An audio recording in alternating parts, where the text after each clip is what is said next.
All right, ladies and gentlemen, on today's show, we're going to be talking about Ralph and Millie's favorite band, Kiss.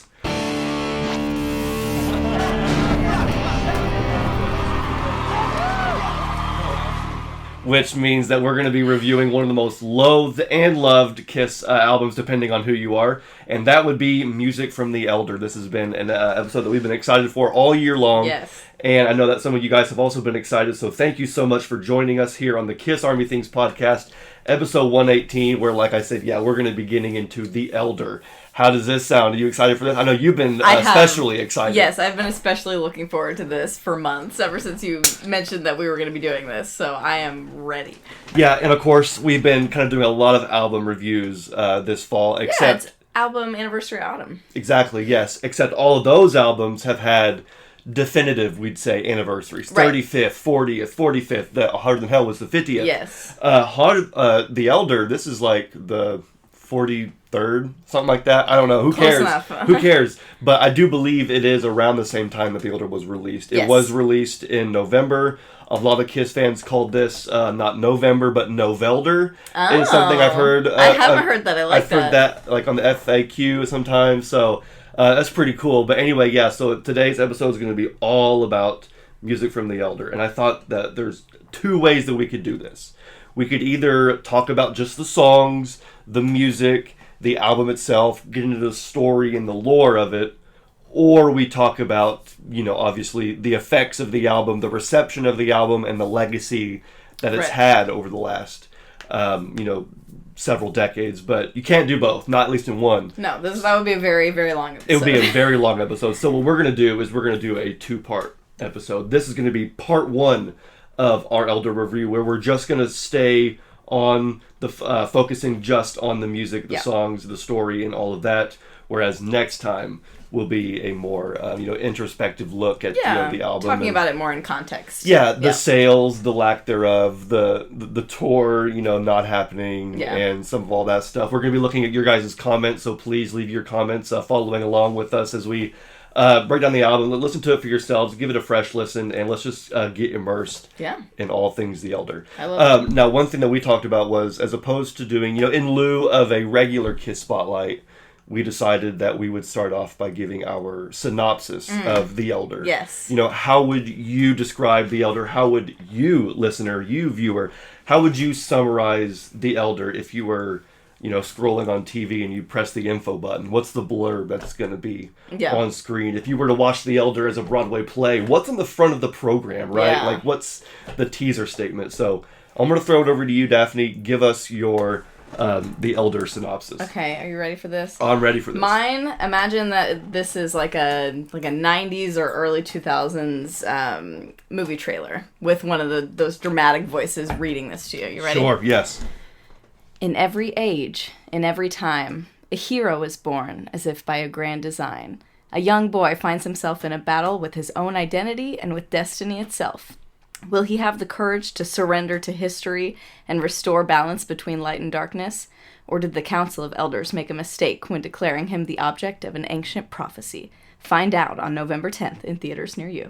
November 10th. Nice. I love it. So is that the release That's date the release of the date. album? That's why I was sure. like, wait, I think I already know that. Yeah, we're a little bit early, so I guess, well, no, I don't know.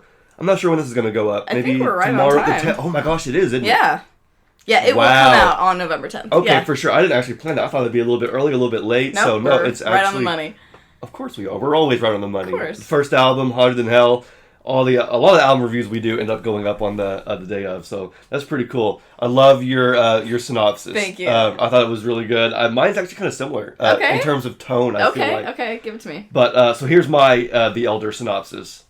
In an effort to combat a dark evil that's approaching to devour the world, an ancient council of elders train a young boy as their champion. Will he be worthy of the prophecy, or will he be swallowed by darkness? Seek and you shall find. Oh. That's great. Very simple. Very. That's so good. I love how we both used like some lyrics in there to. Of course. Spice it up. Yeah. So that when the audience hears, they go, "Ooh, I know that." You know, little like teaser moments. But anyway, So and we both used the question. Will he? Won't he? Right. We don't know for sure. We don't know for sure. Just have to wait and see. But so I thought that we would start off with our synopsis of The Elder, but would you like to hear Kiss's synopsis? Oh, I would love to. Of The Elder. So yeah. I don't know if you've ever actually heard this. I don't think I have. Is this like in the physical album? This directly comes from the gatefold. Oh my god. I probably have a long time ago, but I don't remember anything. So. Yeah, so everybody knows that if you open up the gatefold, you actually have no images of Kiss at all. Yeah. This is the only Kiss album where you don't have any visuals of the band members themselves. But on the inside, on the gatefold, you see the table where presumably the Council of Elders would sit at, and then you have a little bit of text regarding the Elder. And so I want to read this for you and for Daphne. So here we go. This is the synopsis of the Elder, brought to us by Kiss themselves. When the earth was young, they were already old. Since the dawn of time, the Elder have watched silently over a virgin world and all its creatures. Now they have assumed the form of mortals so that they might walk amongst men and guide them. The Elder are an ideal. They embody the wisdom of the ages and the power of goodness and knowledge. But the Elder were not alone in the beginning, and are not alone still. Another force has existed eternally. In every place, in every time, an evil is loosed whose sole purpose is to destroy all that is good. And in every time, and every place, it is the task of the Elder to find and train a warrior, a champion to conquer the evil. As the looming clouds gather, the council of the Elder sits at their ancient table, under the sign of the rose. Once again, they must combat the evil that is lurking in darkness and spreading throughout the world. They await the word from Morpheus, the caretaker, whether the boy be deemed ready for the sacred rite of accession to the Order of the Rose, and for the pronouncement of his sacred duty. The Odyssey begins. Wow. So a little lengthy, but I like the way they set that up, though. It's really crazy to think that this is the same Kiss that wrote Christine 16, right? That wrote God of Thunder, that wrote, all these, different songs. It's like you're getting just another facet of Kiss with this. But anyway, so that's our little... That is great. That's our little teaser. But when I hear the album, when I hear that, when I hear, all about The Elder, I can't help but think of a lot of just... staples in pop culture. Star Wars, right? Yeah. Luke Skywalker is the boy, right? The Sith, the dark side, is Blackwell. It is the growing evil, right? Yeah. The Jedi Council / Ben Kenobi Yoda, that's the Elder. That's the Council. 100%. I was just playing The Elder Scrolls, Skyrim before this, so The Elder Scrolls, music from The Elder. The Dragonborn is taught by the Greybeards how to use his voice, which he will use to combat Alduin. Yeah. And he's like, me, Dragonborn, what is that? He has no idea. Harry Potter, same way. I was thinking, the whole time listening to this album this week, I was thinking about Star Wars, Harry Potter, Lord of the Rings, all that kind of stuff. Because it all is like fantasy world, a chosen one, that has been destined, been prophesied to combat evil and to restore balance. Absolutely. It's definitely not a brand new concept. Yeah. Also, Avatar The Last Airbender, I know that might be a little more niche, but I was thinking about that a lot as well, because it's all about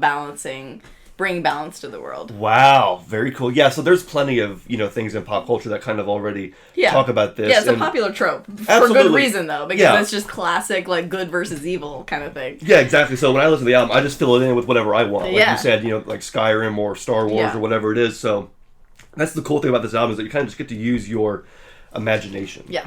I love, Kiss brings out the best in my imagination, and this is just even more hardcore. Yep. Hardcore version of that. So let's go ahead and get into the actual album itself. Reviewing the songs, we will be looking at the intended track list. The track list. Correct track list. Yes, the one that you would find on the remastered CD, where it goes in order, not the original track listing, which had the Oath first and had the songs in and out of order. I can't even imagine listening to it in that order, because I've seen that track list and it makes no freaking sense to me. So, I'm so glad that I feel like I listened to it for the first time in the right order. I don't think I've ever heard it the wrong way. Yeah, I heard it first in the wrong way, or not the wrong way, but the original, rearranged way, to flow as an album as opposed to a story.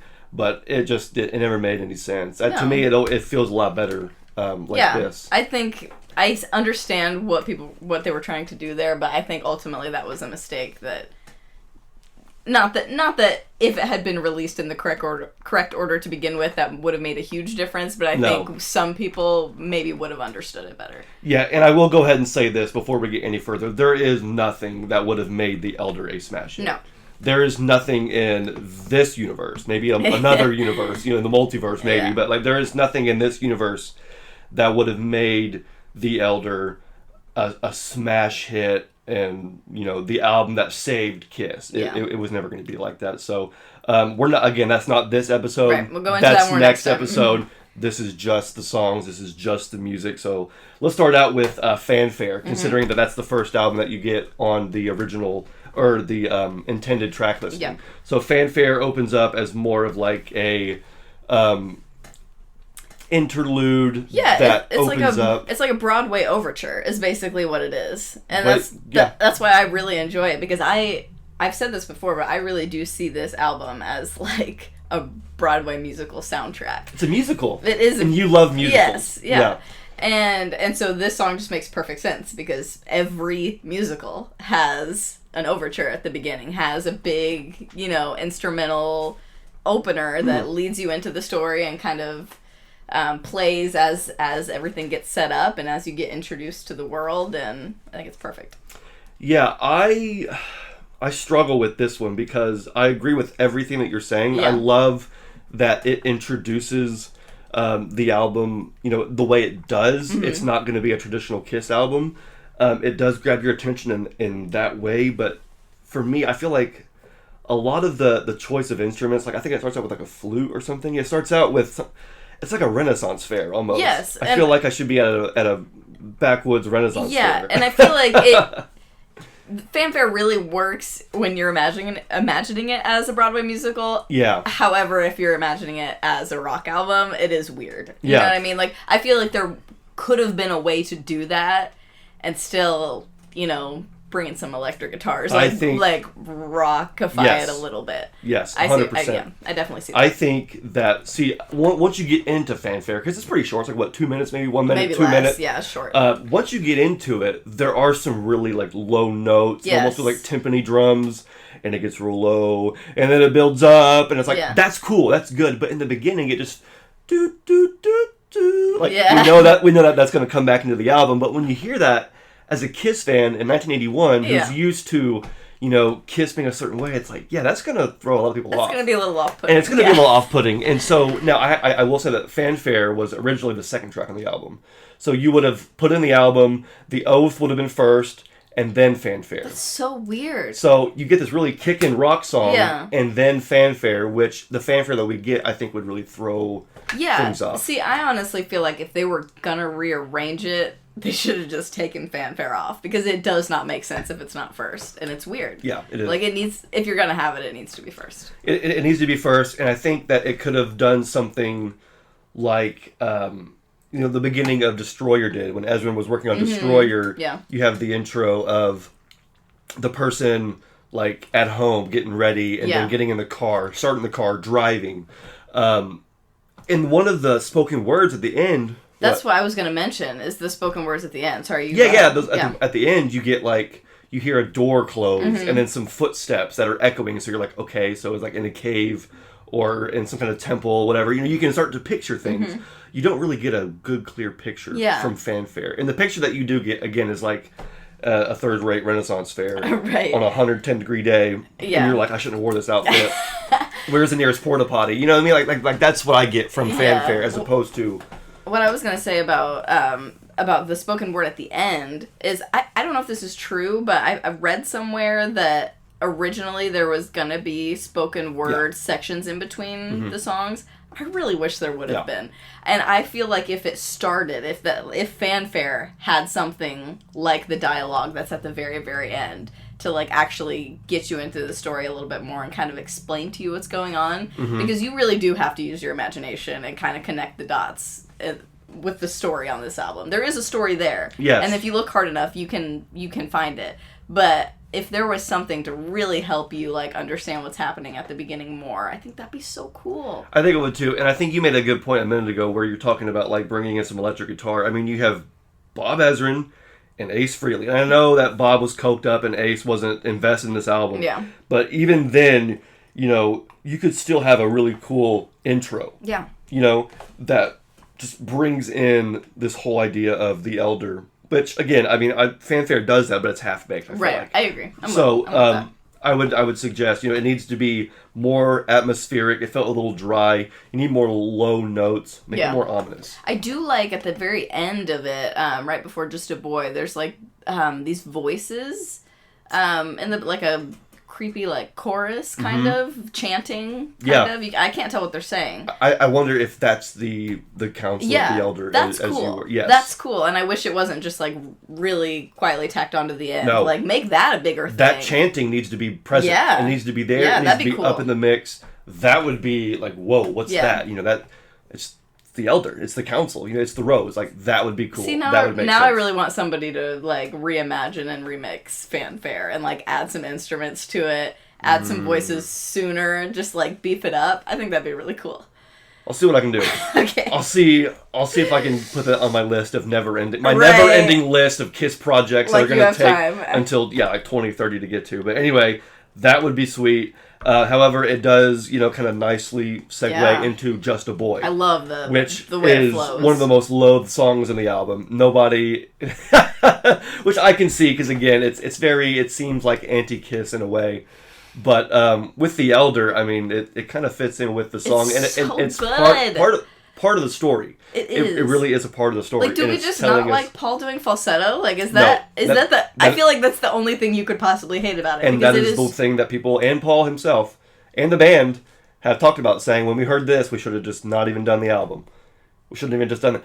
And Paul really... That makes me sad because I think it's so good. Paul really struggled at this time with falsetto on this album. This song, The Oath, it was really hard for him to do that. But I mean, I think all in all, he did a pretty good job. I think he did a great job. I think it's a fantastic song. Yeah. I understand how that it might be off-putting, especially at the time. In the context of the time, it's like, what? But in the context of the album, I think it makes so much sense and it works. Yeah. I love it. Yeah, I just don't think anybody wanted the Elder, but here's what we got. Right. and I think, Just a Boy does a really good job at kind of giving us, tells us, where the boy is at and how he's feeling. Because we know that, kind of like Luke, he's confused about the Force and where his place is, the Dragonborn and Harry Potter, you have all these people who are feeling the pressure and the weight of their calling, their destiny. That they didn't ask for. Yeah. You're right, Aang from The Last Airbender. None of them asked for it. He ran away. Yeah.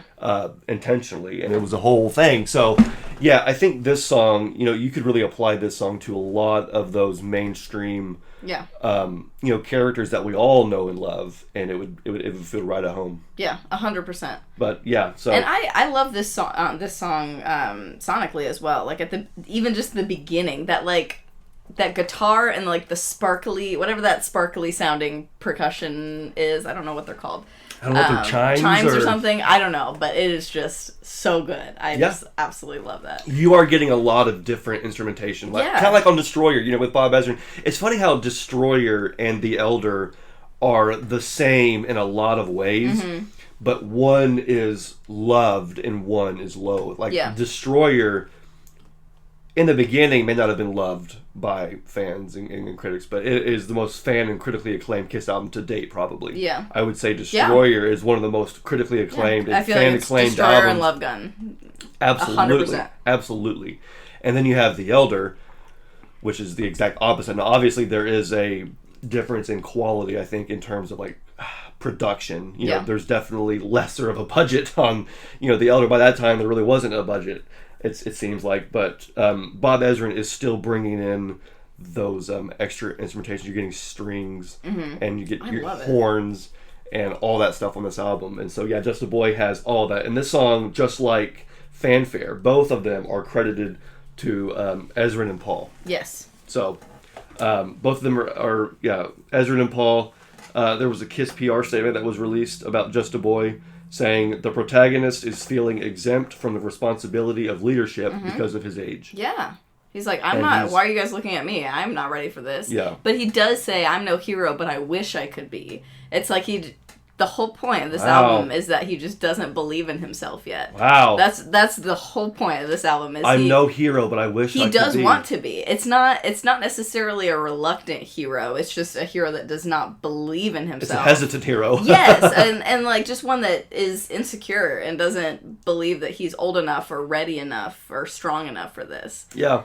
Which but we he all does can want, relate to that. Yeah, but he does want to be. Yeah, I think all of us can relate to that in life, Yeah. where like you strive to be something or someone, and while you want to be, you just question whether or not you have the actual skill or the the actual confidence to follow through. It's like imposter syndrome. We've all been there. Yeah, we've all been there. But yeah, so even though it's not the most exciting Kiss song in the world, in terms of the story, I mean, it's imperative that we have this song because it's the opposite of I. Mm-hmm. Like after what you just said, I'm like, after what you just said, I'm like, oh, it's the opposite of I. You're right. Because I says I believe in me. Yeah. Whereas there, in this one, he's saying I wish I could be. Right, but I don't believe in me. So the I in the both of them are different. Yeah, and they're other than Fanfare, which is just an opener, they're like the bookends on the album, so it Bingo, makes sense. 100%. Yeah. And he says, I'm just a boy too young to be sailing. Yeah. And of course, sailing, we're going to know about his Odyssey and his journey. So now let's get into track 3,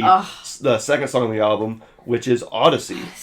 Not even a Kiss song. Yeah, which is so crazy. Which is wild because it fits so well. I never knew that it was written by somebody outside of Kiss for a project outside of Kiss, outside of The Elder. Yeah. But here we are. So and I think we mentioned this on another episode at some point this year. Yeah. I forget how it actually came up, but we talked about how, of course, the song was written by Tony Powers, and he had created a music film. It was a music video is a video for one song. We had a music film that was 3 music videos in one that flowed together and mashed them up, and it was called Don't Nobody Move, in parentheses, this is a heist. I don't know the story or what was going on there, but that's just the information that I have.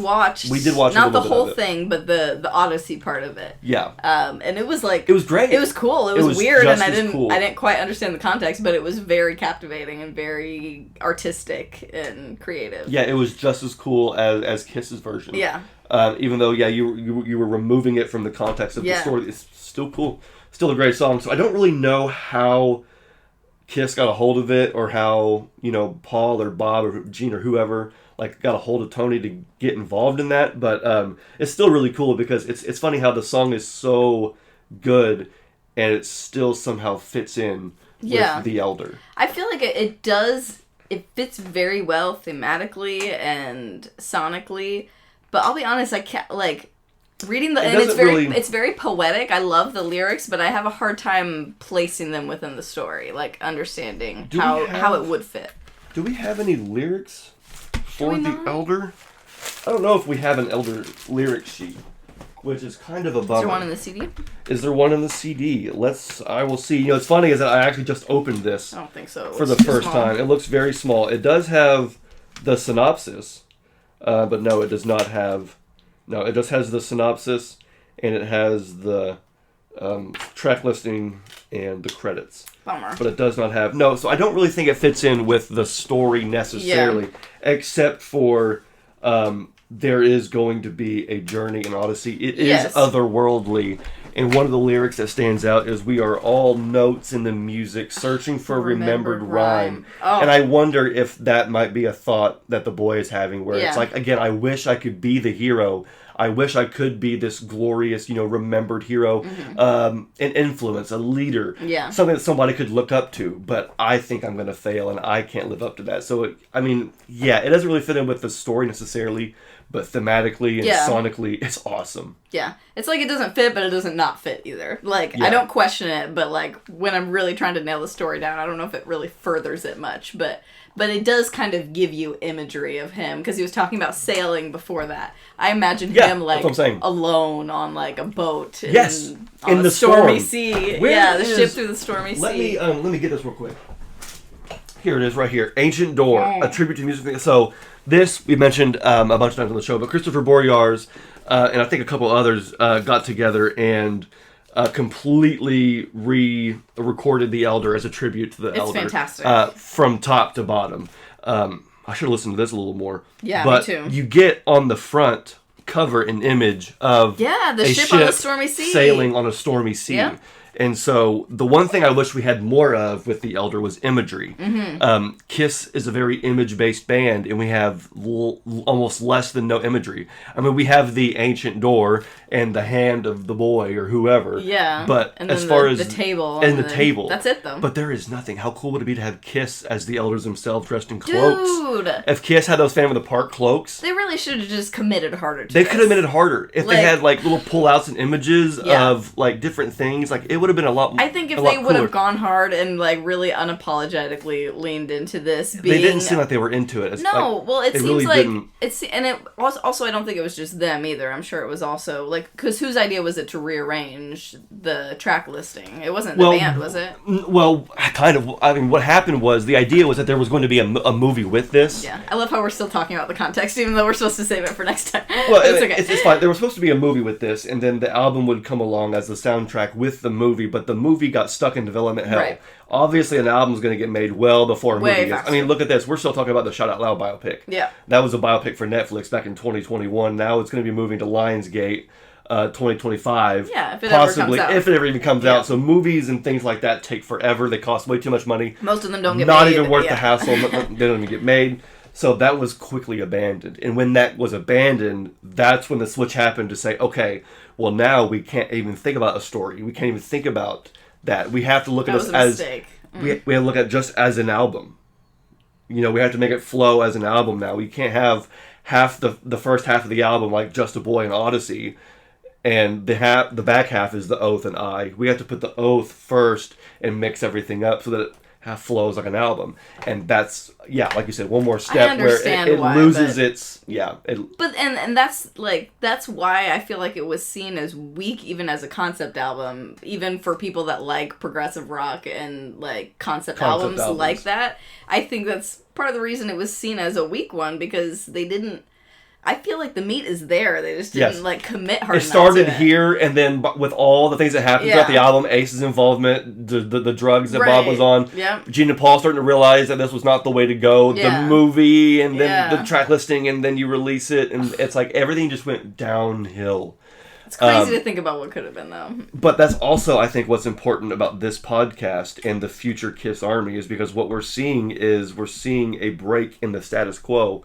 Whereas the status quo right now is that The Elder and Carnival of Souls are no albums. We don't like those. We don't talk about them. Two of my favorites. Two of your favorites. And that's because you're 30 years removed from the beginning of Kiss. Yeah. And so you have a completely new outlook on it. When I first watched Kiss Meets the Phantom, I mean, I had some of the same things, but I really didn't care what fans thought, what the band thought. All I care is what I think. Yeah. And I think the new Kiss fans growing up should not care about what was, and nobody else liked The Elder when it came out, well then I can't like The Elder. No, screw that. Yeah. If you like The Elder, or you like Carnival, or you like Asylum, or you like this or that, that's great, that's fine, love it, and love it to your heart's content. And so I feel like what we're doing with a lot of these albums is we're just looking at them through a fresh lens and saying, okay, this is what you thought then, that's fine. Here's what we think now. Yeah, and we're going to give the Elder the love that we think that they deserve. Absolutely. And The Elder, while we can sit here and agree that maybe it was misguided in a lot of ways, and it was an ill attempt at something bigger than what Kiss thought they would, who cares? Yeah. It's still a great album. It's still fun. We can still pour our love and our imagination into it. And so Odyssey has always been a fun song. It features Alan Schwartzberg on drums. Eric Carr wasn't able to do the right feel according to the band. They weren't getting the right feel, so they brought in Alan Schwartzberg, who I think had played on some of the solo albums too. So he's not a new member in the realm of Kiss, but just here he is coming back for another session musician. Gene had originally wanted to sing lead vocals, allegedly, on this song. On Odyssey? On Odyssey, yes. Okay, interesting. So I don't know what that would have sounded like. I was going to say, I'm trying to imagine it. That'd be so cool to hear it. Allegedly, Gene had originally wanted to sing lyrics. I feel like it would have been cool, but Paul's vocals on this are perfection, in my opinion. Yeah. Oh my gosh, he's using his, I mean, it's obviously way before Phantom, but he's using it's that opera type he's using voice. his dramatic theater voice. Yes. In a far off galaxy. I love it. It's so I hear good. you calling me. It's a lot lower than what you normally get. Yeah, from and that Paul. like vibrato, that like Broadway it's the vibrato. It's that gusto. Yes. It's Drama. It's that drama I that you love don't it. I really eat get that from up. Kiss. And I think a lot of people probably made fun of him for it, made him feel self-conscious. But yeah, when I look at it, I'm like, it's just another facet of Kiss that just makes it so cool. Yeah. And so awesome.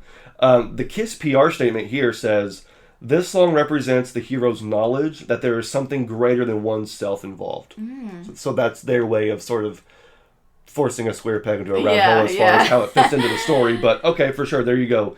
The knowledge that there is something bigger than oneself. Yeah. So he's starting to kind of like realize that, okay, even though I think this way and I feel this way, well, there's something else that is. Right. So it's feeling versus fact. Yeah. And he's starting to deal with that. And he's going to continue to deal with that throughout the song Only You. Oh my gosh, because this one is so good. Only You is where the album really starts for me in terms of like Kiss. I feel it, and I also feel like story-wise, this song is like almost the heart of the album. Yeah, you can feel you get so much from the this. pressure's on. Yeah. Only you can do this, dude. Yeah. I'm sorry. It's funny that you already mentioned all these other stories that you can relate this back to, because for this one I wrote down, this one feels like Obi-Wan, Gandalf, or Dumbledore telling the protagonist that they're the chosen one, and them like denying it and resisting it. You know? It's like too bad. You know what I mean? Like, only you could do this. Yeah. And so I feel like you're the chosen one. You're the only hope. You're the savior. Like, it's just the way it is. Yep. This one was written by Gene. It's Clear as Day. Gene only? Gene only. Okay.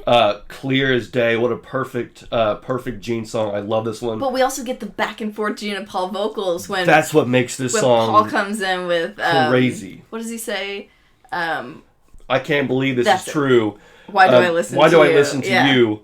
Yeah, if I am all that you say, why am I so afraid? Yeah. So you have this back and forth where I love this back and forth dialogue. Yes. I think this is one of the stronger songs in terms of the story because you're actually getting character interaction. Agreed. And you're feeling their butting heads. Yeah. Like you have to do this. This is your calling. I'm not doing it. Because I feel like Gene is representing like the Morpheus character at this point, right? Gene is the counsel and the elder. Yes. Only you.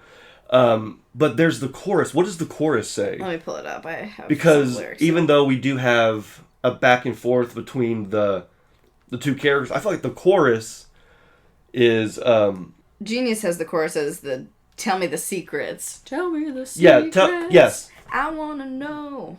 I wanna know. Yeah. So that part is, to me, the thoughts of the boy. It sounds like Gene singing that. What do you think? I think it is Gene singing it. So even though Gene in the verses is the counsel, and then Paul in the third verse or the last part is the boy. The chorus, to me, even though it's still Gene, because it's filtered and because it sounds muted and different, to me that's the boy's thoughts. Like, tell me the secrets. I want to know. Like, why are you being so prophetic? Why are you being so... so vague. Like, what's the word? Like, you're speaking in parables. You're speaking in, poetry and riddles. Like, what? Just plainly say it to me. I feel like there's a lot of obvious religious connotations here too, where you have the divine elders, and then a chosen, which Jesus wasn't mortal or anything like that, but still. But yeah, the God man, right? Yes, basically, chosen one, yeah, and has to. Live up to, what's the word? There's a lyric in this one or Under the Rose where it's like you have to make the sacrifice. I think it's Under the Rose. Yes. Will you give your life? Will you make the sacrifice? And so there's a lot of religious connotations here. Yeah. And so I don't know. I mean, it's littered all the way through, but it's still cool. And so I feel like with Only You, it's just a great character interaction story. Yeah. And I love it. Musically, it's great, and I love at the end that only you, yes, that's so good. Like whatever that part is just so heavy. Yeah, I feel like even it's a nice break from some of the strings and some from the other frills that you some get. Some of the more musically type stuff. Yeah, some of the other instrumentation, whereas this is just pure rock and roll. Yeah, and so you have a great back and forth between Gene and Paul trading back vocals. I just love it. But yeah, so in terms of the story, I would say that this is the Council of the Rose pronouncing him as the chosen one, and he responds with confusion and disbelief. Yeah. Still, pretty Denial, much. yeah. Yeah. And then we get the boy's thoughts in the chorus, and then talk about a great 1-2. I mean, it goes from Under the Rose, or Only You, to Under the Rose, and these two are my favorite they're so good tracks on the back. album, and I think they're the perfect middle. Yeah. This is the middle of the album. It's the heart of the album, and too, it's the heart of the album, and this is where everything is like taking place. Under the Rose is seriously like just like rock opera goodness. It is a rock opera perfection. It's so good. You get a little bit of that progressive rock, I think, too, in the chorus a little definitely. bit. Now, this is one that was written by Gene and Eric Carr. Ooh, okay. This is a rare Eric Carr co-write. That's awesome to know. Eric Carr brought this music in pretty much finished, ready to go. Wow. We have a quote here from Eric himself. He says, "I had all the music exactly the way it is on the album. I then brought it to Gene, and he worked on the lyrics. I think Ezrin was involved in that too, but I don't remember at this point. This was like in 1990 or something like that when this interview was done. But it says, then he says, it was supposed to be about the chant meetings, the oath that these people take in this ancient order. So I just decided that might be something to work on. A lot of the stuff that I would play on my own when I play guitar kind of had an eerie kind of feeling to it. So I thought maybe I could handle that. Eerie. I just went in and fooled around with stuff, and I brought the finished track, musically anyway, to Gene. That was it. I had a scratch vocal on it, but no words. I could not do lyrics at that time." That is incredible, though. So this is Eric Carr's interpretation of the story. He that said, is some talent right there to come up with all those musical parts by himself. Yeah. Like, I forget that he even... Like, I think I knew that he played guitar, but I don't think about it's kind of a lesser-known fact. But yeah, he did fiddle on guitar a little bit. That's so cool that he... Because this song is so, like, big. It's grandiose. It's grandiose. It's magnificent. It's so cool. I love this song. And I love the, like, just the chanting, like, vocals are... Under the... See, people think that there's a boys' choir or a men's choir... I think it's just Gene. To me, it sounds like Gene. It sounds like layered Gene vocals. It sounds like Gene recording his vocals over and over and over again, and then layering him into this big, Gene chorus. This demonic chorus.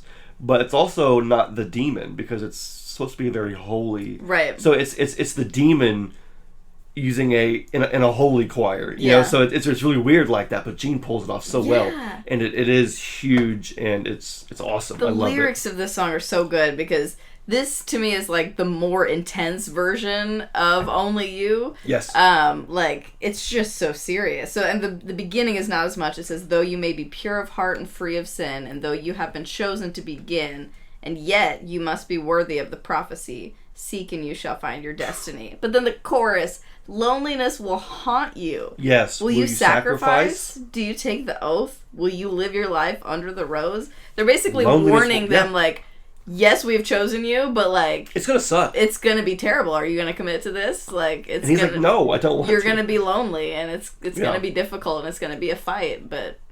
I feel like crazy. I feel like this is the Rose, the council, the elders digging their heels in. Yeah. They've told the boy what's happening, what's at stake, and that he's the one that's to do this. Yeah. And he said, no, not sure. If I am all that you say, why am I still so afraid? Yeah. Not sure, peace, but thanks. They're saying, no, bro.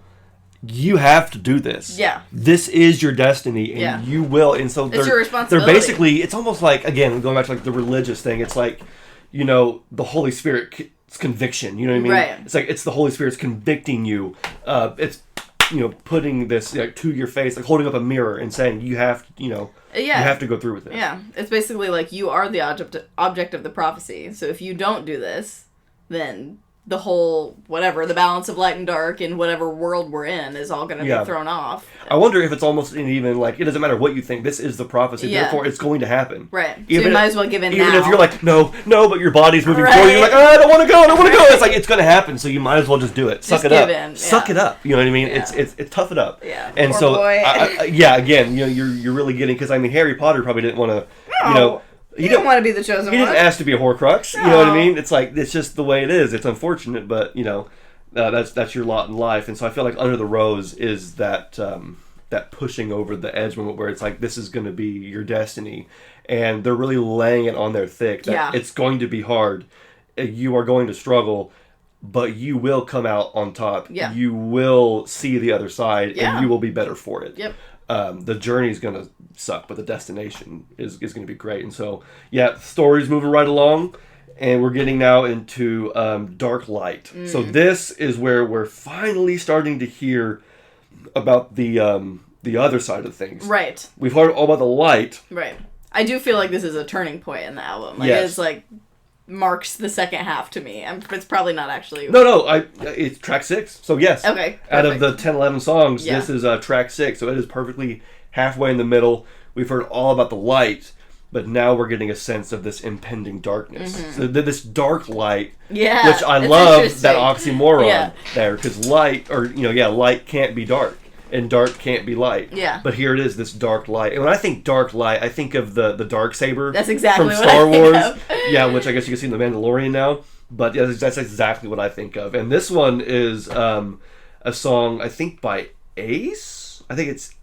Let me double check credits. I think it's Ace and Gene and Lou Reed.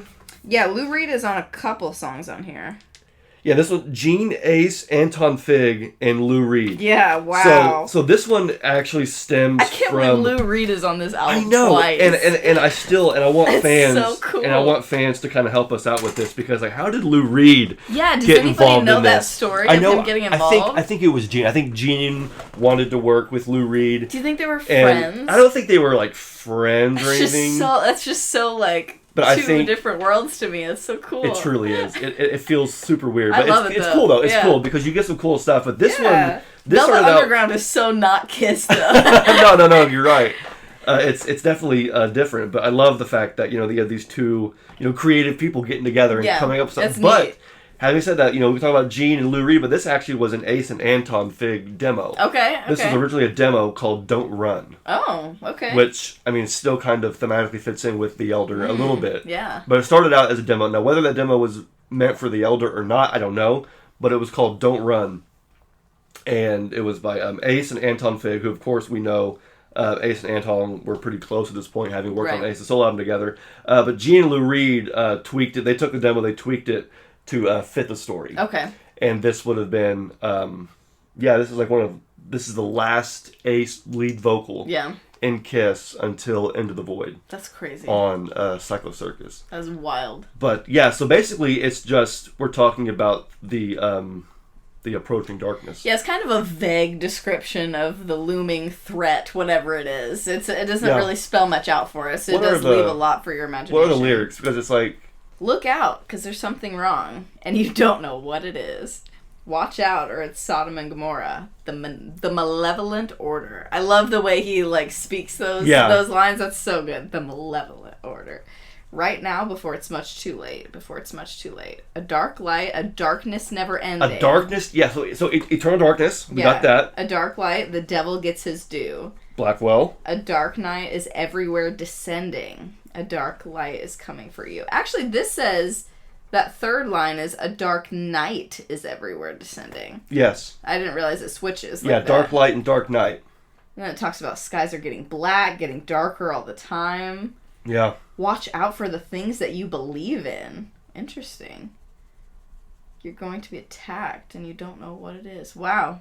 Yeah, it's just very ominous. It's very ominous, yes. But it's all about the impending doom, the imminence of the darkness. I don't think I've ever heard or fathomed the third verse lyrics. Look out for the death of love. There will be no more love. Watch out. It's yourself that you're fooling.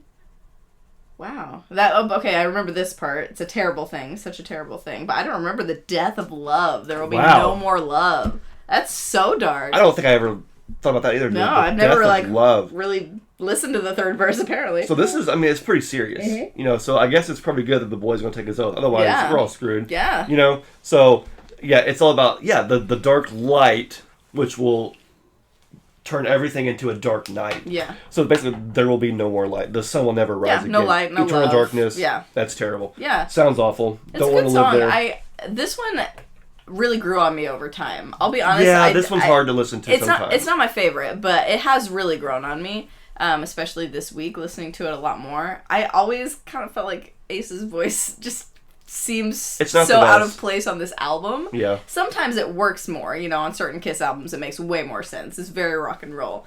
But it always felt kind of out of place for me, so I used to kind of skip it. But it has really grown on me a lot. I really like the... during the guitar solo, the drums are really weird and funky. Yeah. And that's really fun. I like that part.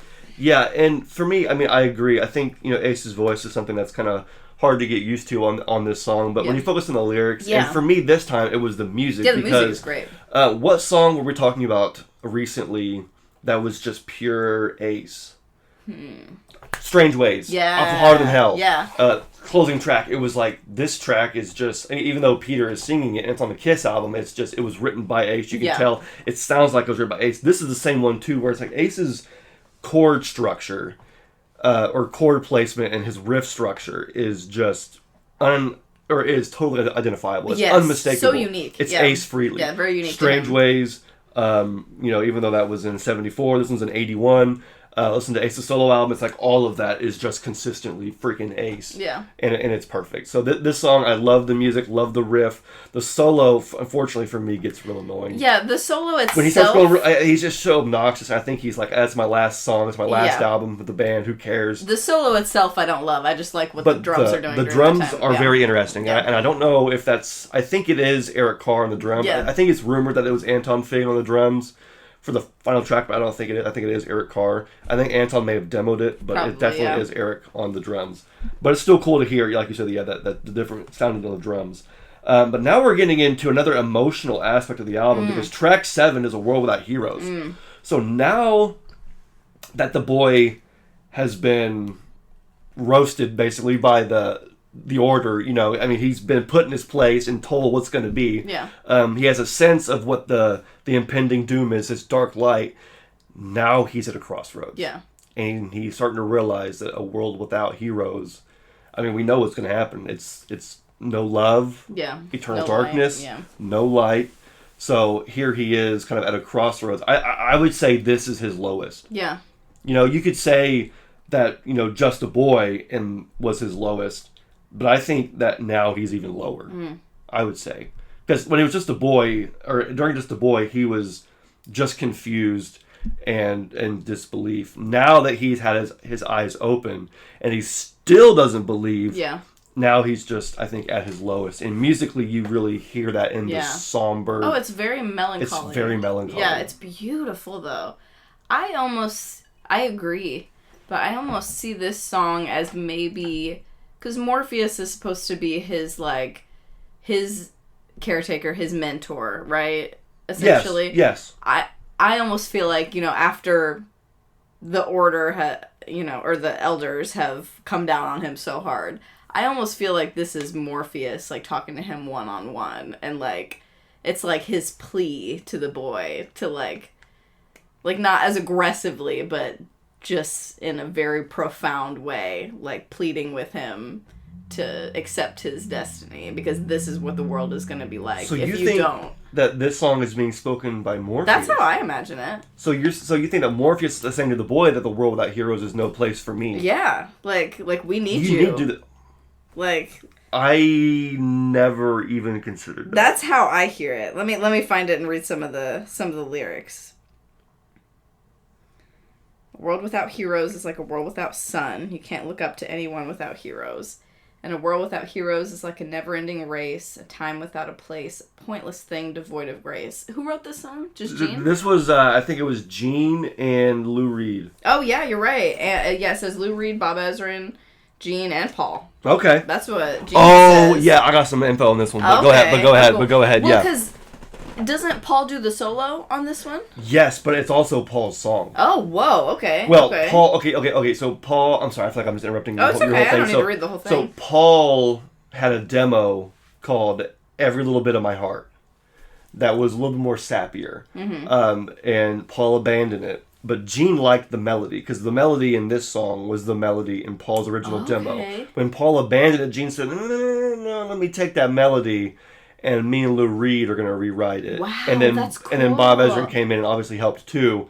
So it was Paul's melody, yes, Paul's solo with Gene, Lou Reed, and Ezrin kind of playing around. That's cool. So this has got a lot. Is there a demo out there or anything like that of Paul's version? Of Every Little Bit of My Heart? Yeah. I don't know. That'd be so interesting to hear this melody but with a different song.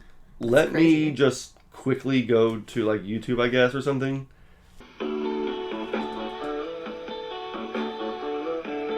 Anyway, yes. So technically, that does exist. Yeah. That demo of Every Little Bit of Your Heart. It's just a little bit different than what I thought. But anyway, still really cool. But no, so you're thinking again. If you want to go back to those lyrics, you're thinking that this is Morpheus kind of sitting with the boy. Yeah, that's kind of like what Obi-Wan sitting with Luke on the log on Dagobah, being like, bro. Just like being real with him, but not in like a scary, aggressive way like the council did.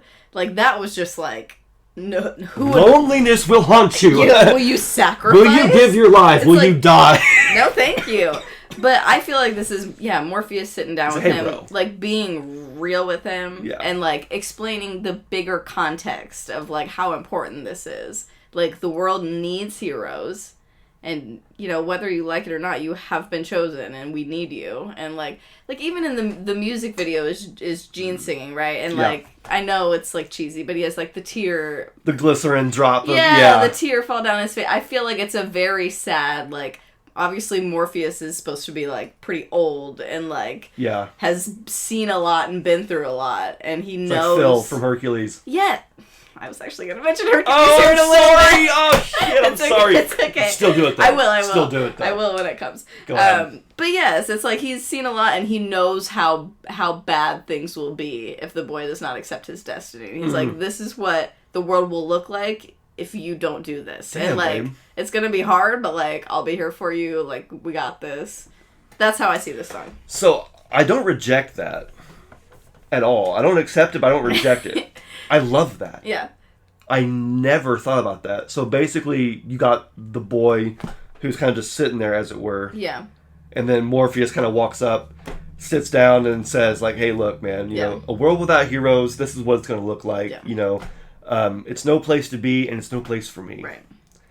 And like I don't even want to live in this world if you're not going to do this. And I think he's all, and going by what you're saying, which I love, it's like he's speaking on behalf of the world citizens. The world citizens are saying it's no place to be, it's no place for me. The world needs a savior. Mm-hmm. The world needs a hero. Yeah.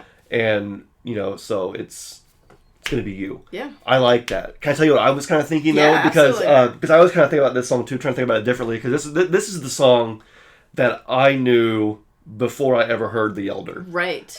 This one you can find on Kiss Unplugged, I think.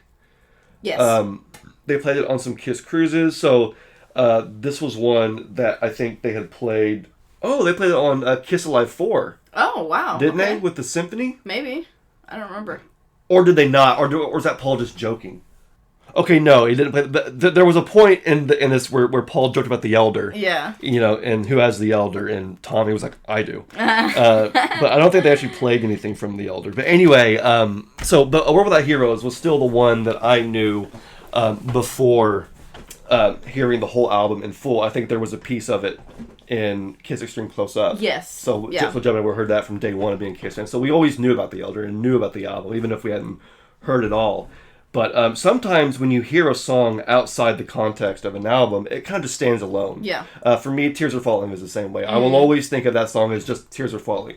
To me, it stands alone outside of Asylum. For sure. Because I heard it for so many years until I bought Asylum. To me, songs on Asylum, Who Wants to Be Lonely, All Night, Radar for Love, those are the only spots where you can find those songs, right? I found Tears Are Falling on Smash Matches and Hits. Yeah. That's where I first heard that. So, when you remove a song from an album, or you hear a song outside an album, it can be hard to put it back into its place. Yeah. And so what I wanted to do was really just kind of do that here and find it. And obviously this song it borderlines on nihilism.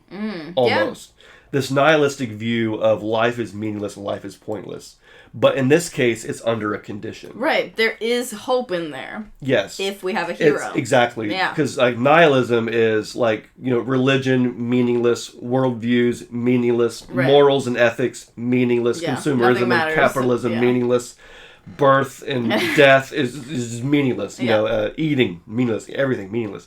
This one borders on that line under the condition that there is no savior. Again, back to religious ideas. It's like if Christ doesn't rise from the dead, then what's the point of anything? What's the point of anything? Yeah. You know what I mean? Like if Christ doesn't die and then rises again, or isn't worthy to die and rise again, then there's nothing or that's... doesn't accept that fate to begin with. Yes, like, doesn't accept that. What the Father has called him to do. Yeah. Yes, then there is no reason for anything to ever happen, period, dot. Right. And that's, I think, where we're at. Definitely. And you don't really get a whole lot of this nihilistic worldview from Kiss.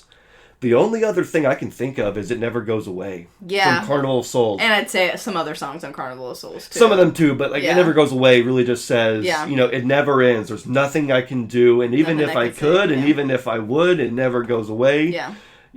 All these things happen in the world, and I can't control it, and even if I could, it would still probably happen the next day. Yeah. And so... Jungle's kind of like that, too. Jungle is the same way. It's a dog-eat-dog world. Yep. You do what you can, but honestly, at the end of the day, it's survival of the fittest. Right. And so you don't really get a whole lot of this nihilistic, almost like sad boy Kiss. And some people would say that this is anti-Kiss. But I would say that, this is just as Kiss as anything else. Sad Kiss exists, but that's okay because it's there to teach us something. Yeah, and also, with this one specifically, it has context in a story. It has place in a story. It's not necessarily Gene saying, this is how I feel, or no, this of course is what I not. believe. But this is how the character feels. This is how the character feels. Yeah. So for me, this has always been the boy. Yeah. Sort of after, starting the Odyssey, hearing what his alleged destiny is, and hearing the prophecy, and then seeing and feeling the pressure of this ever-looming darkness, I feel like now he's just by himself. He goes away for the last time just by himself to reflect, and he's still at a moment, or in a mindset where he's kind of looking around like, I think I might just take the next bus out of here. Yeah. You know what I mean? Like, maybe if I just sneak away, yeah, I can get he's thinking about it one last time. You mentioned Avatar: The Last Airbender earlier with Aang, he literally dipped, running away. Yeah. He actually did. I can't do this. I can't, and he dipped. Yeah.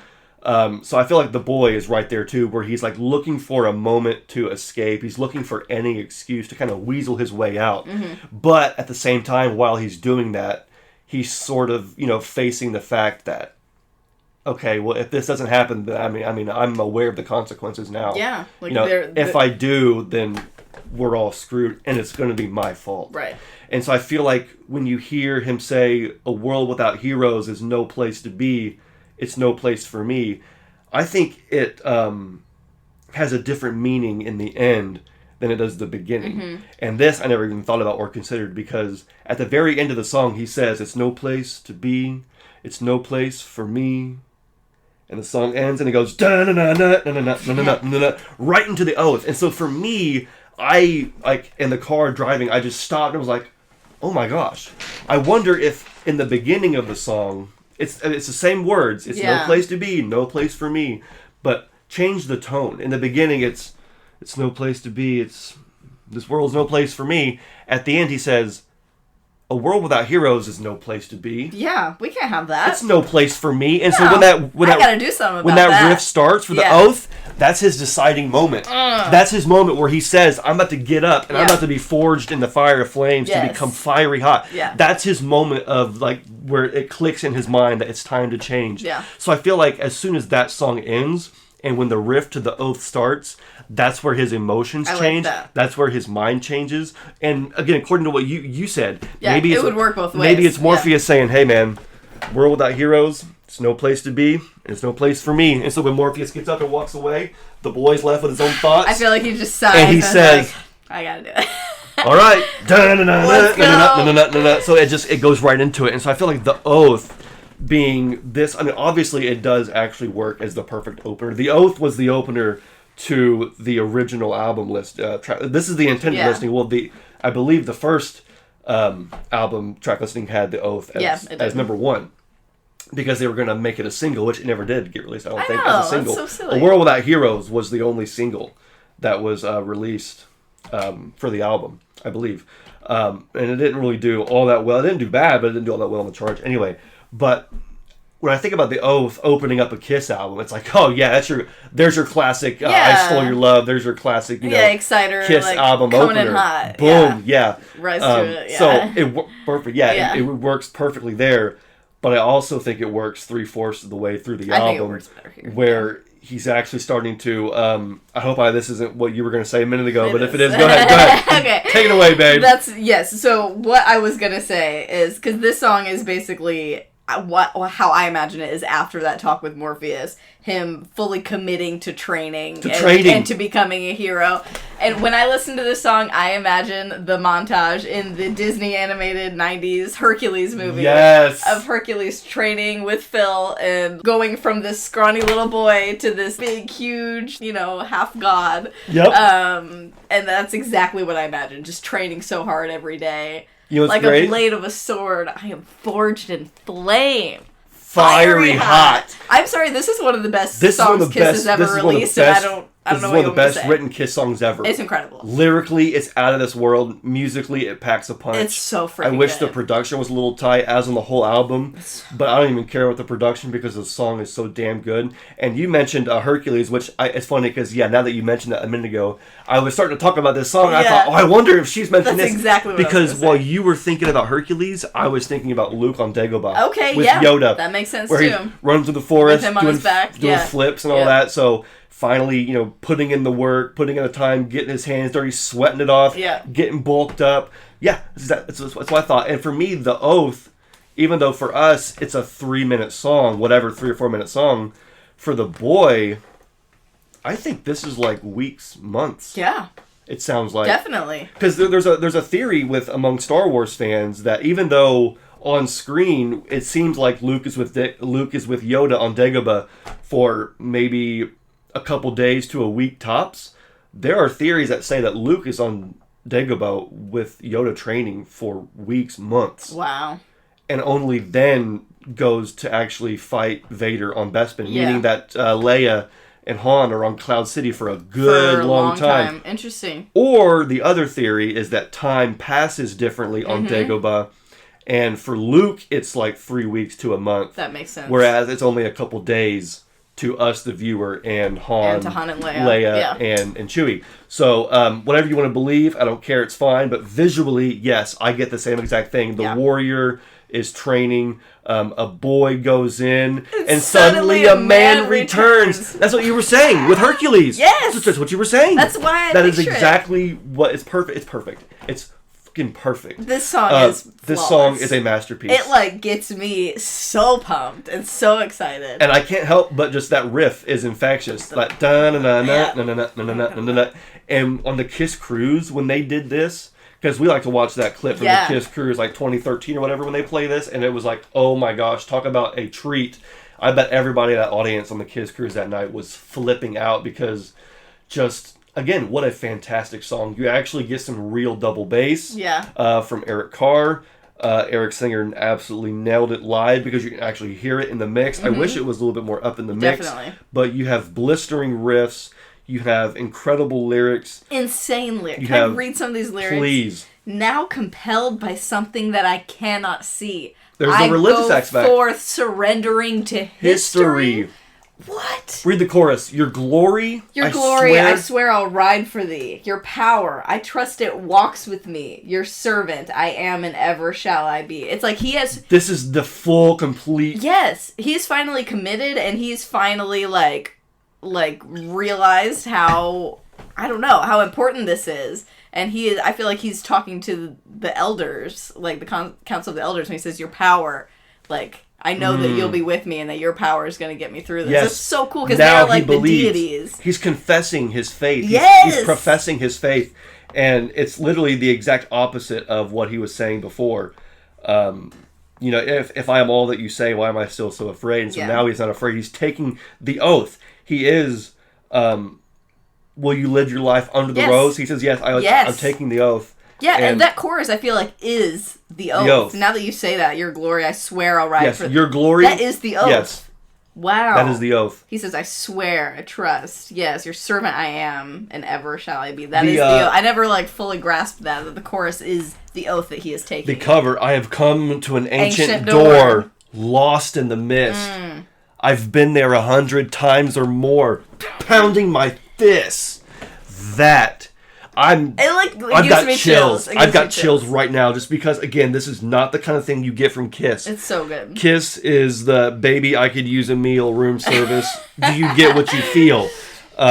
Ladies in waiting and grab onto my rocket. So hearing this, I think, is just it's exciting. It's more exciting, and I love the visuals that this song plants in my head. Same. I love the song musically as it hits my eardrums. Yes. It's flawless. I want to read these are the last lyrics I'll read, but I want to read the bridge lyrics because I know them, but I feel like I've never really appreciated them.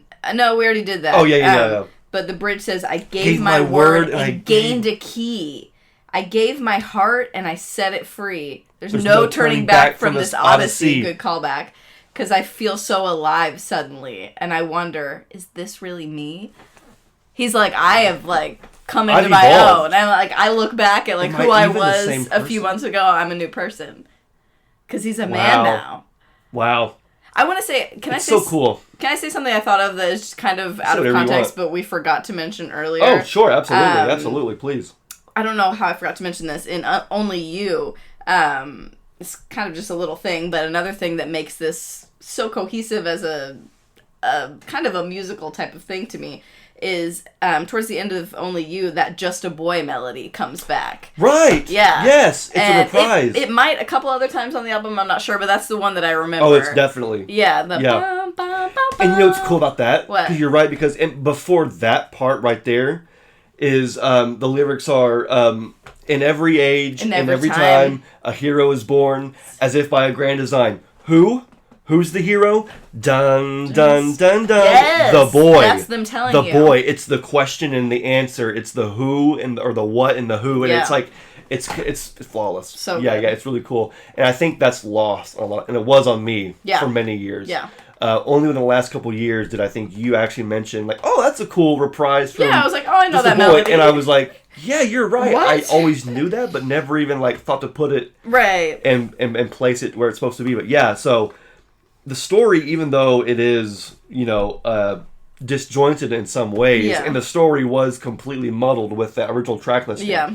If you want to put it in place and kind of use your imagination, this album is really fun. Yeah, and that's really fun to do for me, so I really enjoy it. This one was also written by Tony Powers. It was written by Paul, Bob Ezrin, and Tony Powers, the same guy that wrote Odyssey, which leads me to believe that Tony was involved more than just signing off on them using their song. Yeah. Tony was involved in the writing process for The Oath and therefore had to have had some knowledge of the overarching story and themes. But I never knew that Tony wrote this or helped write. I don't know what he contributed. But I don't know what's his. So on Odyssey there's no Kiss members. No. Odyssey was written by him before this. Wow. And then somehow Ezra and Paul, Gene, whatever. I don't know who. So that does make me feel like instead of them just being like, hey, we like this song, can we have this?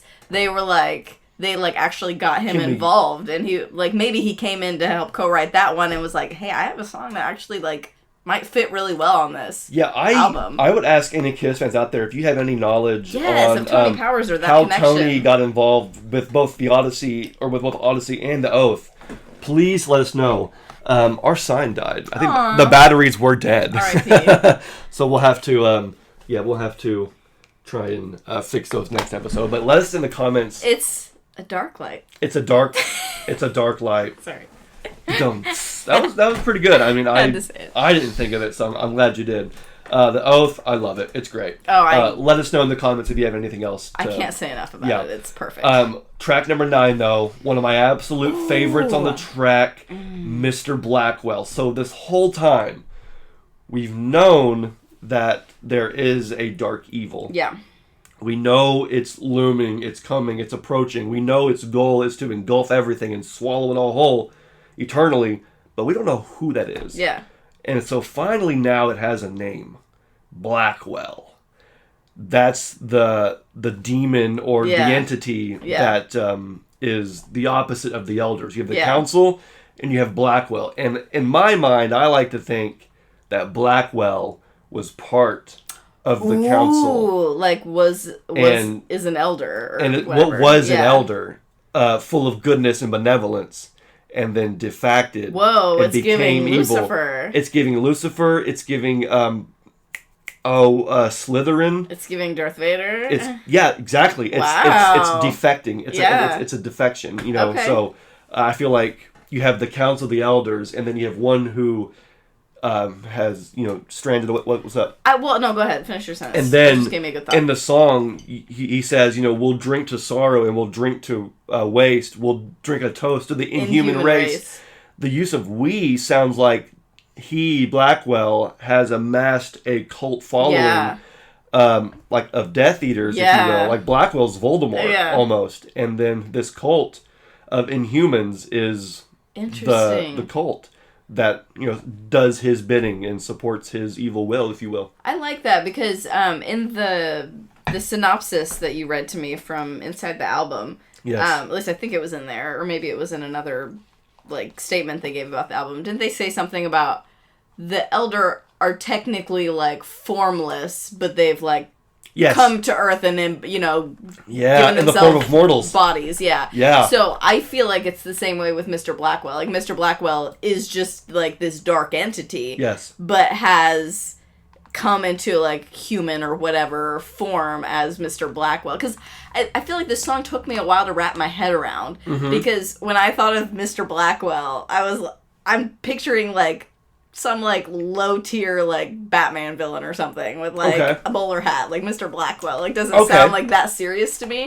But recontextualizing it as this darkness, this dark entity taking the form of a human, and everybody knows him as Mr. Blackwell. That makes it seem so much darker and scarier to me, and more of a threat. Yeah, so me that's too. Really cool. And what I don't understand is that when Kiss released a PR statement, they said that Mr. Blackwell, a version of Mr. Blackwell, he's a Washington, D.C. power broker. What? See, that's what I imagined. That's why I never understood why it was such a big threat, because I see that. And to me, when you say that he's a Washington, D.C. power broker, it completely removes... No, you've brought me out of the world that you put me in, and put me in the one I live in. You put me back into this world. Yeah, it's weird. And you've taken me out of this medieval Renaissance, this sort of Middle Earth. Kind of. I think they went too far with saying that specifically, but I do think that Mr. Blackwell gives the energy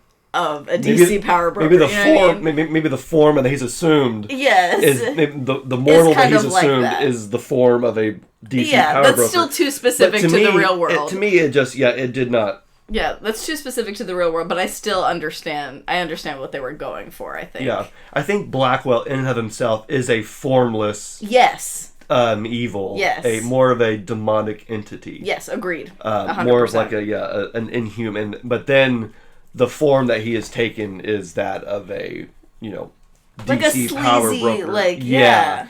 And so maybe he has kind of like Palpatine, where you have Palpatine as a politician, but behind that are the evil Sith eyes. Exactly. And the Dark Lord. That's a really Sith. good way to put it. He's way more than he seems on the surface. He's way more than what he seems on the surface. Yeah.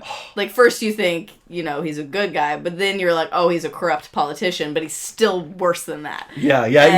There's layers to the evil. Vibe that Mr. Blackwell is giving. Pull the lyrics up if you can. The way this song is written is interesting, because I feel like the verses are Mr. Blackwell talking, and then the chorus is somebody talking to him. Is maybe the council, or maybe just the world. Just the people. Yeah. Because the first verse says, I never said I was more than I am. Do what I want. I don't give a damn. You're all so weak. It makes me ill. Don't like you now and probably never will. But then we switch perspectives to, you cheat and lie and wonder why you can't sleep at night. You're not well, Mr. Blackwell, and we can tell. Why don't you go to hell? Yep. But then we switch back. I'm a sinner who just loves to sin. I'm a fighter who just loves to win. Yes. I am the truth about this crummy hole. Interesting. There's nothing here that can't be bought or sold. He's basically like I can get my way anyway. Yeah, and this place is already a shithole, so why does it matter? Exactly, why do you guys care? I'm the truth about this crummy hole. This place already sucks. You guys are it's already corrupt, it's already bad. Yeah, what's just the point? give in, basically. Yeah, wow. And then we switch again. You're cold and mean. In between, you're rotten to the core. I love that. Yeah, so you're cold and mean, and then everywhere in between, just rotten to the core. I love that. I love, and then you mentioned the drink to sorrow, drink to waste, I love human race. That right there to me. So visually, that right there is like, this is they're on the eve of the battle. Yeah. Tomorrow we take over the universe, and tonight we party. Right. Tonight we drink to sorrow, and we'll drink to waste. We'll drink a toast to the inhuman race. And I love the next part because he's also being like kind of sarcastic. Uh-huh. He says, "Here's to the world and the times we're in. Here's to the kid, a real man among men." Yeah, they know. They're pointing him. They're laughing at the boy. Yeah. Oh, let's drink to him. Like, this is your hero? Are you serious? This is your hero? We're going to squash him like a bug. Yeah. You wait. So they are just like, yeah. It really is like Voldemort to little Harry Potter. Like, you think you're a threat to me. And the Death Eaters are just laughing. Yeah. Yes. Yeah, it's exactly like that. It's so good. Musically, though, the song is great because so cool. it's so bass-driven. That, like, usually for me, the bass guitar, maybe some others too, the bass guitar is really hard to hear in a song until you remove it. Yes, 100%. Like, a bass, you're like, you could take the bassist out of a band and it wouldn't even matter. Yeah. Who's playing bass? And then you actually hear a song without bass and you're like, why is this so thin? Right. Why is there no, like, warmth to this song? Yep. And so then you realize where the bass is. But the so bass much. in this song isn't at the bottom, it's at the top. And I love bass heavy songs. And it that's drives so cool. the song, and that's what makes it so heavy, so evil, also, and so dark. The beginning of this song is, hold on, let me... It's 28 seconds of just bass. The beginning of this song sounds to me like when Kiss is on tour, the sound that plays before, like when Gene's about to spit blood. You know what I mean? Ooh! That's exactly what I hear every time. Like, yeah, the bass exactly and then the like creepy atmospheric sounds. That's exactly what it sounds like.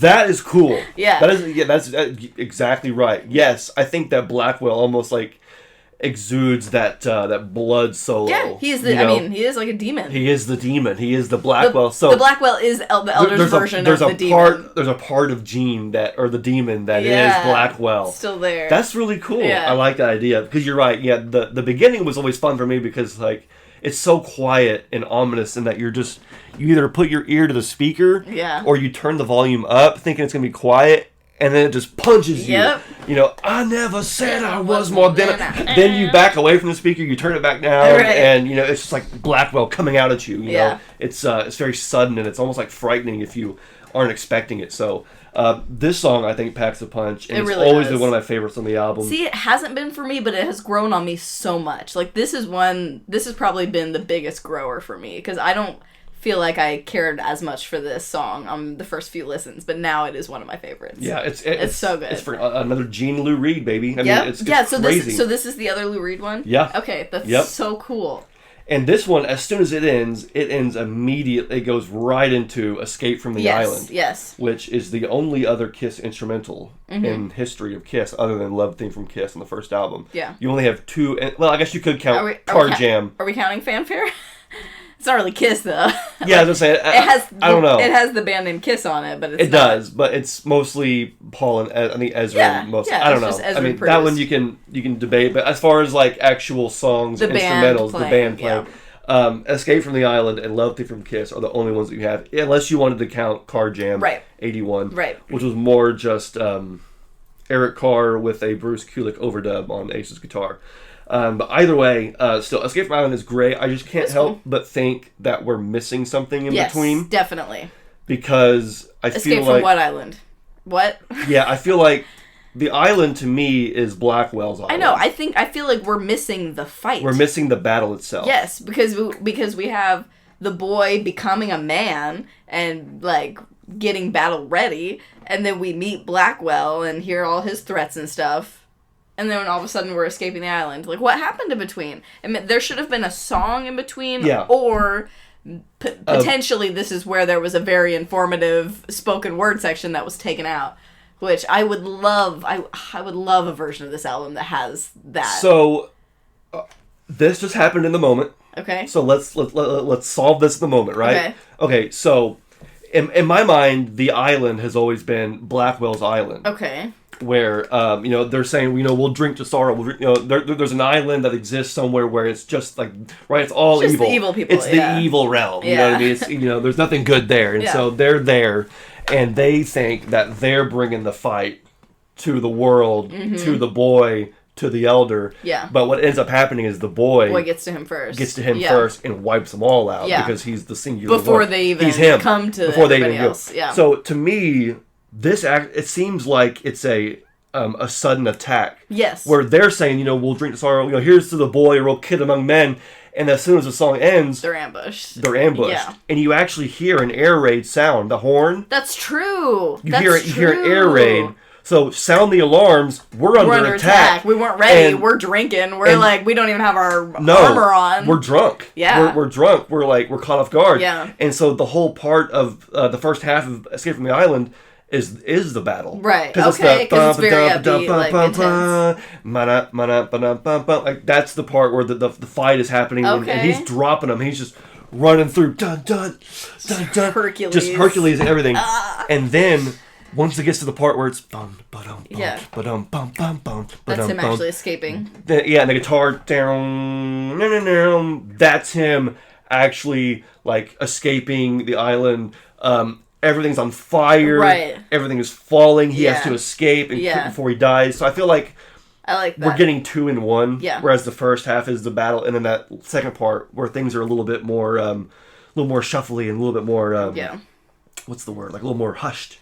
Yeah, it's like the immediate threat is over, but like got to get out of here. It's still urgent. There's still urgency. There it is. Yeah. Sense of urgency and seriousness that's still there, even though the song isn't quite as intense. Yeah. Because you hear those drums, bum, ba-dum, bum, da-dum, dum, and then the guitar kind of comes back in slowly, and so like there's progress. It's like I won, but I gotta get out of here. Yeah, we won. Gotta get out of here. We're almost there. We're gonna make it. Are we gonna make it? And we made it. Yeah. We made it. And so now we can celebrate with the song I, which is the most triumphant song on the album. Yeah. It's the full circle moment where I believe in me. I've accomplished it. Here I am on the other side. Yeah. This song I think actually exists both in the context of the story and outside. I was gonna say the exact same thing. This is probably the only song on the album where I guess at World Without Heroes you could too. Yeah. This is one of the only songs on the album that you could remove from the album and actually have it still hold up. That's I literally wrote, I love that this song works in the story, but is also very clearly autobiographical to Gene and Paul as well. Like, wow. It works so well, and it lines up so much with the message that we've gotten in so many other Kiss songs. Mm-hmm. But it's just it's so blatant here. Like the boy, when you put it back in the context of the story, the boy has been like fully actualized. He is fully confident in himself, and he's realized that that's all he was missing all along is the self-confidence, and like we talked about at the beginning. Yeah. He had the power all along, basically. Yeah, he is. He just had to believe in himself. He said a minute ago, "Is this me?" It's like, yes, this is you. Yeah. It's is this me? Yeah, it's I. It's me. But it's your mindset that changed. Right. Your mindset is ultimately what changes everything. Yes. Your skill set. That's so true in real life. Your skill set isn't going to change unless your mindset changes. Yeah. You know what I mean? You're never going to advance in life or anywhere if you do not actually put in the time, the work, and the effort. And if you let fear and insecurity control you, because that's all it is. Yeah. I gotta read some of these lyrics. He Go said, for it. I was so frightened, I almost ran away. I didn't know that I could do anything I needed to. So he's saying, I could do it all along, I just didn't believe in myself. And then a bolt of lightning hit me on my head, and I began to see I just needed to believe in me. He says that? A bolt of lightning? Yeah. A bolt of lightning hit me on my head. I don't know why I never... Yeah, I remember hearing that lyric. Yep. A bolt of lightning. I don't think he means it literally. I think he just means like no. I got a wake up call. Like a wake up call, and I was I get it, but I just never really considered that. Yeah. Let's see. They said I didn't stand a chance. I wouldn't win, no way. But I got news for you. There's nothing I can't do. Ain't no pretending. Ain't no make believe. But I've got to be the one. I've got to do what must be done, and I believe in me. Ugh, so good. Wow. Yeah. So good. Yeah, this is the one that, again, it can exist outside. Yeah. And I think it's great. I love this song. It's fantastic. It's a perfect closer. It's one of the ones that fans have always said is like one of the best ones on the album because it does feel like Kiss. It does feel like This is one of the songs where, like, if you look at a song like A World Without Heroes and Just a Boy and say, oh, that's not Kiss lyrically, well, it's leading to something else. You know what I mean? Like, we're seeing two sides. Again, it's the same person, but it's just the mindset. And so Yeah, I love the song. I think it's great. There was a music video that was filmed for this, but never released. What? I didn't know that. And for years, it was always rumored that, is there, wasn't there, where is it, doesn't even exist. And I think about 10 years ago, it finally came out and unearthed. I'll have to show it to you. Yeah, I don't know if I've ever seen that. That's it's interesting. a very interesting music video. It doesn't really it could have done something to insert itself into the world, but it didn't. No, and is it just the band singing, basically? It's the band performing for an 80s audience. Like a very 1981 looking audience. Yeah. And then only at the very end, I think, when it pans out, do you see an apocalyptic world. Oh, okay. So... I'm telling you, man, they just didn't commit hard enough. They did not commit hard enough. And that's why we're going to get to the next... We're going to stop here. Yeah. Because the next episode is going to be us, like... Really getting into that. Why did they not do this? Yeah. What could they have done? What should they have done to make this better? Could it have been better? So that's the next episode. But we wanted to do an entire episode where it was just the music and just the songs. And taking the album out of the context of Kiss. Because I do think that it is a fantastic album. It's a good standalone album. I think it's just because it's Kiss that people don't get it. Because it's Kiss and because it did not sell that well. Yes. And because the band trashes it. Exactly. It reinforces the idea to everybody that it's a bad album. We'll talk more about that next It'll be a whole thing. But that bothers me one so thing much. I did not mention about Escape from the Island. What? Is that I'm pretty sure we said it's one of the only instrumentals that Kiss ever did. But it's one of the only Kiss songs I can think of that doesn't have Gene and Paul on it at all. Oh. So this is actually Eric Carr on drums, Ace on guitar, and Bob Ezrin on bass. Wow. Gene and Paul are not on this track. Nowhere to be found. Do they have writing credits on it or anything? No. Wow. I think it's just Ace, Eric, and Bob are credited. Okay. Yeah, it's just those three. That's so interesting. Gene and Paul have no involvement on this song whatsoever. Wow. Writing and playing. And the only other Kiss song I can think of is Beth. Okay. Where Gene and Paul have no involvement at all.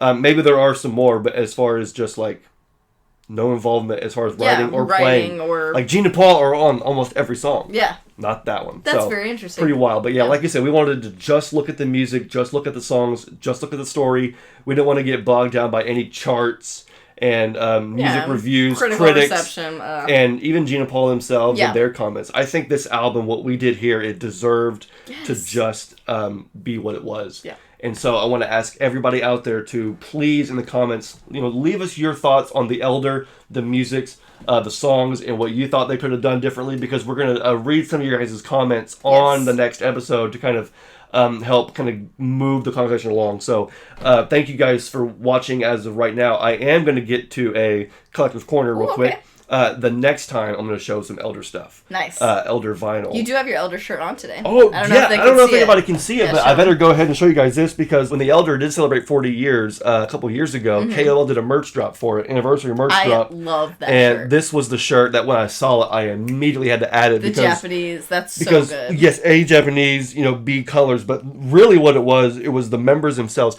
How many times does Kiss do an anniversary release where there are no images of the band? So true. They do an 80s release. And of course it's only Gene and Paul, but still cool. Well, it's still really cool because, they didn't really have any images of the Elder released out there. Yeah. When they did the Killers, there was some stuff for that.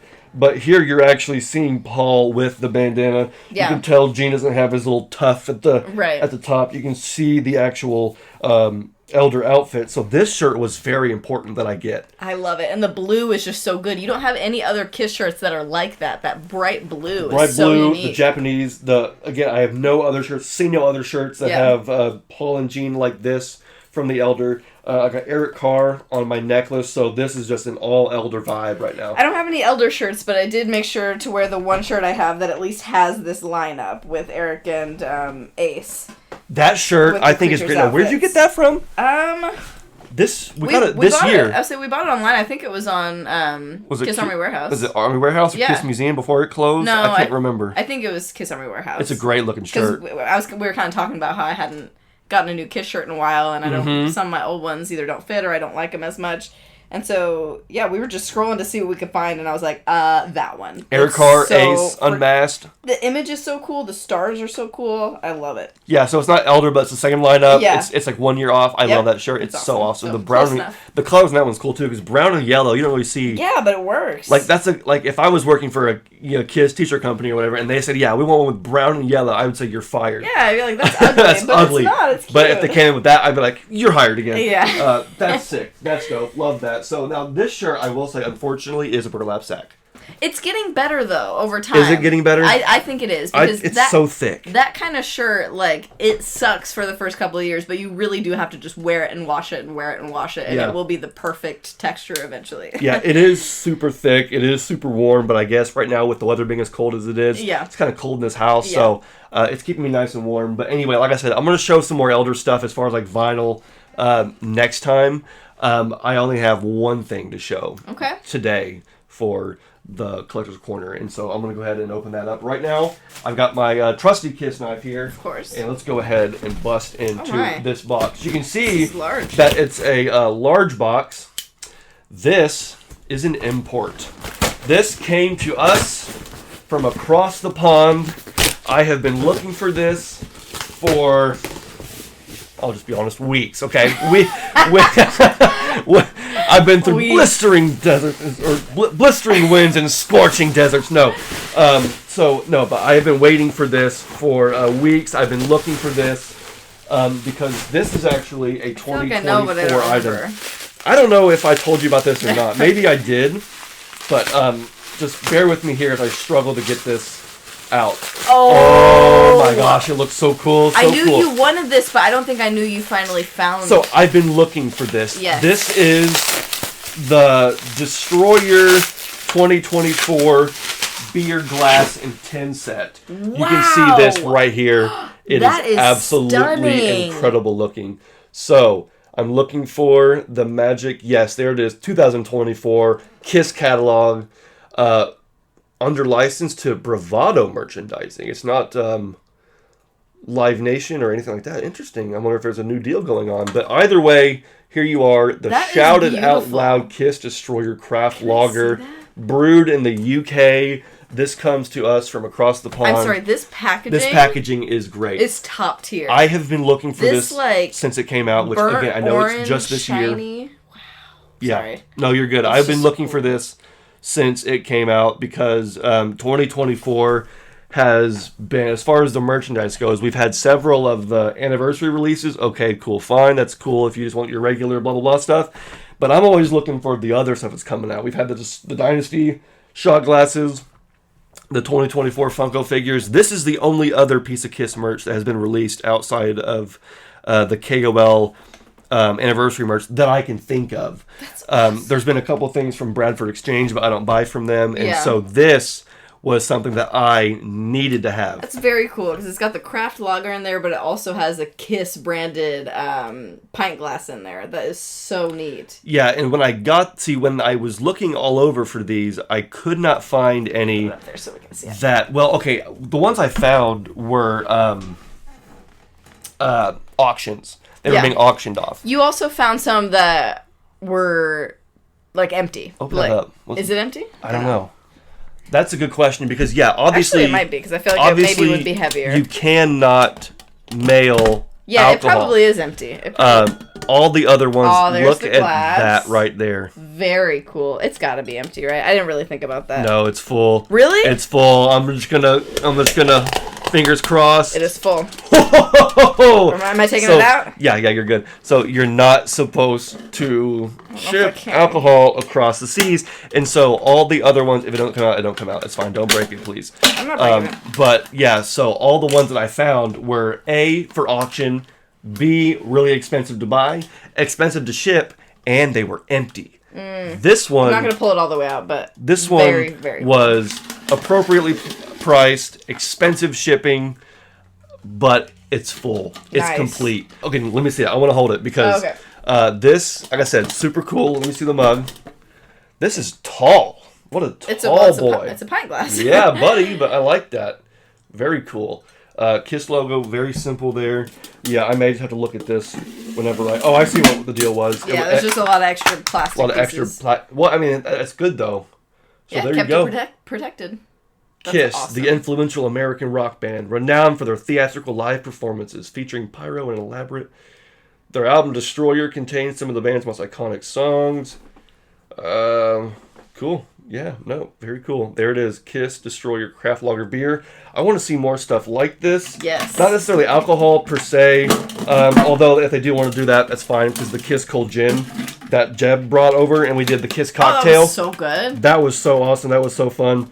So, yeah, either way. I might put that back together very after. cool. It's complicated. Yeah, I'll worry about that after the episode. I just want to say thank you to everybody who tunes into our show and watches us, just because, I mean, we love Kiss so much, and all we want to do is celebrate the band as best as we can, as much fun as we can, and having you guys join us and leaving your guys' comments is absolutely incredible. I guess I should get to the Kiss Merch of the Year. Oh, yeah. Which is actually going to be another book. We're catching up, aren't we? What is this episode again? This is 117. Oh, okay. I think I said it was 118 on accident earlier. This is 117. 117? Okay. Yeah, I'm pretty sure it's 117. So I may have misspoke earlier when I said 118, but this is 117, which means I'm going to show something from 2017, and I'm showing without a doubt the Kiss World Tour book. Nice. And it's kind of fitting because you'll notice Tommy is wearing the Elder outfit. Yes, I have always loved that spaceman outfit. Yeah. It's one of my favorite spaceman outfits. It's funny because they chose not to use Vinny's outfit. They chose to use Ace's Elder outfit, but with Eric Carr's Fox outfit. It's so cool. Super awesome because you don't ever see, that was something that was really cool. They did the Creatures Kiss Cruise, and then there's the back cover there for you right there. Nice group shot of all four of them. Just opening it up, getting into it real quickly. I mean, here's the center shot so good of the band, all four in the outfits. We saw this. We saw them in those outfits in Aurora. Yep. 2017. We were 10th row center. Kiss World. What a great tour that was. Even though we only saw just that one show, but golly, another full shot there of Eric Singer. This tour book is awesome. High gloss. It is a little thin, but just absolutely beautiful. So I wanted to at least, show one thing for the Kiss Merch of the Year. But yeah, here in about 5-10 episodes, we're going to be catching up. Yeah. So I have to figure something else to do. But anyway, thank you guys so much. Please, again, leave your comments on the Elder because we are going to use those to gauge the conversation in the next episode. We'll see you then. I really hope you guys are doing well. Have a great rest of your week. And we'll see you on the true episode 118 of Kiss Army Things, the part 2 to our Elder review. Stay tuned until then. My name is Xander. My name is Daphne. Peace out. Rock on.